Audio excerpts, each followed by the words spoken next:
ఒక చిన్న విలేజ్. ఆ విలేజ్‌లో అందరూ చాలామంది కలిసిమెలిసి ఉంటారు.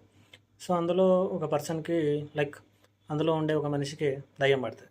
సో, దయ్యం పట్టిన తర్వాత మరి ఏమైంది? ఏంటి? మరి నిజంగానే దయ్యం పట్టిందా? కావాలని అలా చేస్తున్నాడా? అని చెప్పేదే స్టోరీ అన్నట్టు. సో, ఈ మూవీ వచ్చేసి రీసెంట్‌గానే రిలీజ్ అయింది. So, this is a Kannada film. Movie name would be it's 'so from సు'. కొత్తగా అనిపిస్తుంది కదా! సో, నాకు కూడా విన్నప్పుడు అలాగే అనిపించింది. సో, ఇదొక కన్నడ ఫిల్మ్. మూవీ నేమ్ వచ్చేసి 'so from so'. Okay. So, ఇందులో యాక్ట్ చేసిన వాళ్ళందరూ చాలా కొత్త వాళ్ళే, న్యూ కమర్సే. ఇందులో మీకు తెలిసింది యాక్టర్ లైక్ తెలిసిన యాక్టర్ అంటే జస్ట్ ఒకటి 'రాజ్‌బీ శెట్టి' అని ఒక యాక్టర్ ఉంటాడు. సో, అతనే దీనికి ప్రొడ్యూసర్ అన్నట్టు.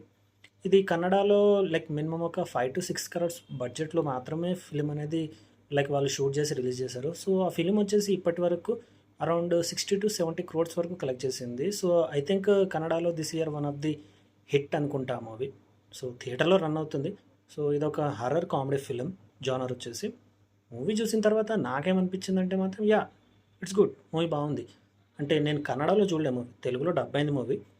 థియేటర్‌లో రన్ అవుతుంది. ఇంకా ఓటీటీలో అయితే రాలేదు. థియేటర్‌లో రన్ అవుతుంది. మీరు చూడొచ్చు. See story simple story. ముందు చెప్పినట్టుగానే దయ్యం పడుతుంది. మరి అది నిజంగానే పట్టిందా? లేకపోతే కావాలని వాడు చేస్తున్నాడా? సో, దానివల్ల దేనికి దారితీసింది ఏంటి అని చెప్పేసి మీరు మూవీ చూస్తే తెలుసుకోవాలన్నట్టు. సో, ఇందులో యాక్టర్స్ అందరూ ముందు చెప్పినట్టుగానే చాలామంది కొత్త యాక్టర్సే. అందరు కొత్త యాక్టర్సే. జస్ట్ ఒక 'రాజ్‌బీ శెట్టి' మాత్రమే అందరికి తెలిసినోడు. మిగతా వాళ్ళందరూ కొత్త యాక్టర్సే. అండ్ వీళ్ళు షూట్ చేసింది ఏదైతే ఆ విలేజ్ ఉంటదో, ఆ విలేజ్‌లో ఉన్న యాక్టర్స్‌ని తీసుకొని వీళ్ళు షూట్ చేయడం అనేది జరిగింది.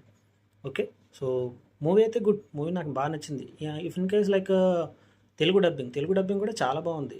కామెడీ సీన్స్ మాత్రం చాలా బాగున్నాయి. అందులో కొన్ని క్యారెక్టర్స్ ఉంటాయి. ఆ క్యారెక్టర్స్ చూసిన తర్వాత మాత్రం అరే! రియల్ లైఫ్‌లో మనం ఇలాంటి క్యారెక్టర్స్ కూడా చూసాంరా నాయన! వీళ్ళు రియల్ లైఫ్ నుంచి ఇన్స్పిరేషన్ తీసుకొని క్యారెక్టర్స్‌ని రాసుకున్నారు అని అనిపిస్తది నిజంగానే. సో, మూవీ మీద అయితే ఇదే నా ఒపీనియన్. మూవీ అయితే బాగుంది. చాలా బాగుంది. సో, థియేటర్‌లో రన్ అవుతుంది.